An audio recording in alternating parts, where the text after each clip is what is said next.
Formula ఈ race కేసులో మాజీ మంత్రి కేటీఆర్ను ఏసీబీ విచారణ నేపథ్యంలో పార్టీ నేతలకు బీఆర్ఎస్ అధినేత కేసీఆర్ కీలక ఆదేశాలు ఇచ్చారు.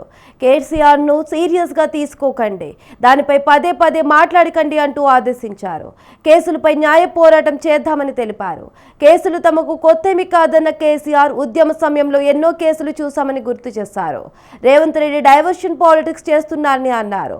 రేవంత్ డైవర్షన్ పాలిటిక్స్ లో పడొద్దు అంటూ సూచించారు. రైతు భరోసాపై గ్రౌండ్ లెవెల్లో రైతులతో కలిసి ప్రభుత్వంపై ఒత్తిడి పెంచాలని స్పష్టం చేశారు.